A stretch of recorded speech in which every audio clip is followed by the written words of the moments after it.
Mucho gusto, mi nombre es Emilio Eusebio Cortés y esta vez les voy a explicar en lo que consiste y cómo calcular un presupuesto pro forma.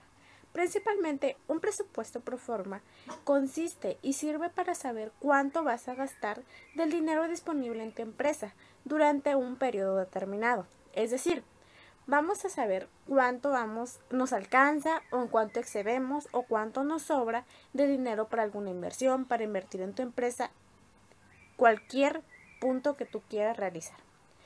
Comencemos con el cálculo. La empresa Yami S.A. desea estimar sus planes financieros para el año 2020. Con base en la información del año anterior que se presenta a continuación, elabore. Inciso A. Estado de resultados pro forma en base al método porcentual de las ventas. Inciso B. Elabore el balance general pro forma utilizando el método de cálculos de estimación. Inciso C. Con base a los resultados obtenidos, ¿qué recomendación le daría a la empresa? Iniciemos con la solución del inciso A. Principalmente ya establece una tabla con resultados del inciso, cuyos resultados hay algunos vacíos, los cuales son los que vamos a calcular. Para la utilidad bruta, restaremos el ingreso de ventas menos el costo de venta. Para la utilidad operativa será la utilidad bruta menos los gastos de operación. Asimismo, para la utilidad antes del impuesto será la utilidad operativa menos los gastos de interés. Estas fórmulas que ya estamos haciendo las restas, simplemente ya está establecido. Es una tabla que ya está la forma o la base de qué se va a restar con qué para que lo podamos calcular. Este dato que nos da de 48,000 en la utilidad bruta es la utilidad neta que va a ganancias o a utilidades retenidas. Lo vamos a ocupar más adelante. Tenemos información adicional de planteamiento. A. Las ventas se estiman en 900,000, son las ventas estimadas. Y B. Se calculan los impuestos del 25%. Bien, para hacerlos un método de la solución del método porcentual de las ventas, principalmente lo que vamos a hacer es calcular los costos de ventas. Los costos de ventas se calculan de los costos de ventas sobre las ventas. Realicemos la siguiente operación entonces. De nuestra tabla ya analizada y obtenida. El costo de ventas sobre las ventas. Dándonos unos decimales a los cuales pasaremos en porcentaje que equivale al 75%. Para los gastos de operación calcularemos los gastos operativos que ya tenemos, los gastos de operaciones entre los ingresos por ventas, dándonos un porcentaje del 12.5%.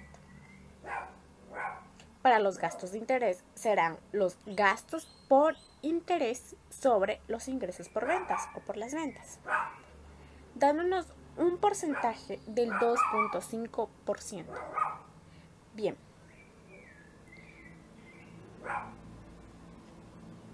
Estos datos que hemos obtenido los vamos a ocupar en la siguiente tabla, así que son muy importantes para calcular. Lo siguiente que prosigue es calcular el estado de resultados pro forma, es decir, lo que ya nos pide el inciso A. Todo eso fue calculado porque vamos a ocuparlo en esta tabla. Principalmente el ingreso por ventas estimadas, nuestra información adicional nos dice que es de 900,000. El costo de ventas es algo ya calculado, lo calculamos, por lo tanto se va a calcular el porcentaje derivado a las ventas, por lo cual será multiplicado por su ponderación ya calculada. La utilidad bruta será los demás procedimientos tales como en la primera tabla, la resta de las ventas menos los costos de ventas.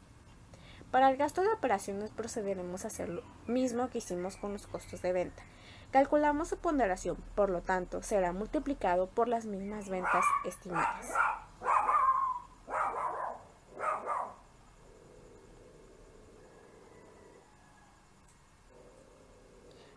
Para la utilidad operativa será lo mismo.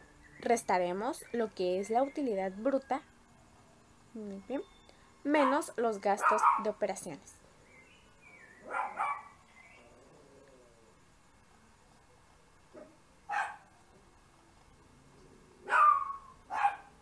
Bien, prosiguientemente la utilidad antes del impuesto será la resta de la utilidad operativa menos los gastos por interés, los intereses. Ahora bien, calcularemos los impuestos. Tenemos una información que se calcula multiplicando 990,000, por su ponderación del 25%, que equivale al punto 25. Una vez calculados nuestros impuestos, calcularemos la utilidad neta, que es la utilidad antes del impuesto menos los impuestos. Esta utilidad será la utilidad que va a nuestro balance pro forma. Por ello, tenemos que le conviene, ya que incrementa de 48 a 67,500. Bien, ahora tenemos que para elaborar el balance general pro forma nos disponen o nos informan, nos proporcionan la siguiente información: un saldo de efectivo de 300,000, el 18% de las ventas en cuentas por cobrar, el inventario del 12%, una máquina que costó 900,000 y la depreciación se estima en 32,000, y las ventas por pagar, que constituyen el 14% de las ventas. No se esperan cambios en las cuentas de valor negociable, impuestos por pagar, otros pasivos a largo y corto plazo, etc. Y en cuanto a las utilidades, no se ha tomado ninguna decisión. Las ventas se estiman en 900,000. Por lo tanto, calcularemos ahora nuestro balance general. En caja nos dice principalmente, nos dan unos datos que ya estaban calculados o que ya estaban dados por lo mismo. Vamos a calcular ahora los que están vacíos. El total de activos corrientes será nuestra suma totalitaria de caja, valores negociables, cuentas por pagar, inventarios. Para el total de activos sumaremos el total de activos corrientes más los activos fijos netos. Para calcular los pasivos, calcularemos principalmente la suma de cuentas por cobrar, los impuestos, los pasivos a corto plazo. Y ahora bien, para el total del pasivo será los pasivos de corto plazo más los pasivos de largo plazo. Bien, ahora calcularemos el capital. Nos dice que vamos a calcular primero el total del capital, que son las acciones comunes más la utilidad neta superávit. Ahora bien, calcularemos el total de pasivo y capital sumando los pasivos más el capital. Ahora disponemos que vamos a lograr percibir que esas dos cantidades tienen que ser iguales. Es obligatoriamente igual. Ahora, tenemos que con base en los resultados del balance general vamos a realizar nuestros resultados del balance pro forma. Tenemos información que nos dice que los 30,000 es el saldo inicial, por lo tanto, tenemos los 30,000. Ahora nos dice que unas cuentas por cobrar en el inciso D disponen del 18%. Sabemos que por ende nuestras ventas son igual a los 900,000. ¿Qué nos dijo en el inciso G? Las ventas se estiman por 900,000. Por lo tanto, hacemos la multiplicación de 900,000 por el 18%. Lo mismo sería con inventarios. Serían nuestras ventas por el 12%. Para el total de activos corrientes haríamos la suma de cajas más valores negociables más cuentas por cobrar y los inventarios. Bien. Para los activos fijos netos ya nos trae una condición, lo cuales son los 350,000 que fueron calculados en la tabla del balance general normal, donde nos dio el total de fijos, activos de fijos netos, donde son más los 90,000 que fueron calculados por los impuestos y todo eso, y sería menos los 32,000 que fueron principales en la caja, o es la depreciación que nos dice de la máquina que compramos. Ahora el total de activos sería los total de activos corrientes más los activos fijos netos. Para calcular principalmente ahora los pasivos sería que nos comenta el inciso G, que son el 14% de las ventas. Por lo tanto, sería multiplicando las ventas que corresponden a los 900,000 por el 14%.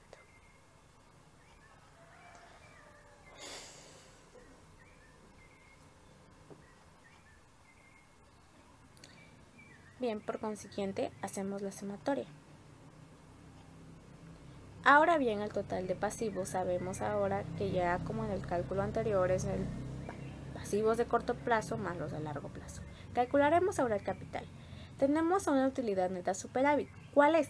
Es la que calculamos en el estado de resultados normal, como muestro a continuación. Bien, por lo tanto, esa cantidad que calculamos en el estado de resultados normal la anotamos en la utilidad neta superávit. Ahora bien, tenemos el concepto de utilidades retenidas. ¿Cuáles son? Son las que calculamos en nuestro estado de resultados normal. Por ende, lo que vamos a hacer es colocar esa cantidad en las utilidades retenidas. Para nuestro total de capital haremos la sumatoria de las acciones comunes, utilidad neta superávit y las utilidades retenidas. Ahora, tenemos unos fondos externos requeridos, ya está dado. Para el total de activos y pasivos, lo que haremos es sumar el total de pasivos más el capital menos los fondos externos requeridos, dándonos una cantidad que debemos observar debe ser igual. Les dije que es obligatorio que sean iguales en ambas columnas.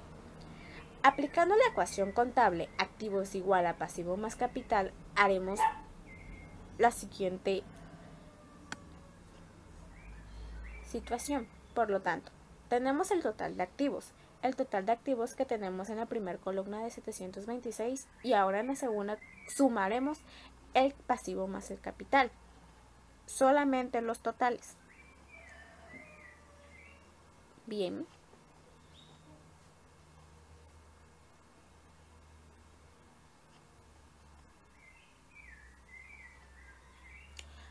Ahora, una vez ya obtenidas las dos cifras de los activos y del pasivo y del capital, lo que haremos es calcular la diferencia entre ambos, lo cual será de activos menos el pasivo más capital, dándonos una cantidad de menos 17.500. Por ende, concluimos que al realizar la diferencia de 726.000 menos 743.000, ponemos que la empresa excede 17.500. Muchas gracias, mi nombre es Yamil Eusebio Cortés, eso fue todo.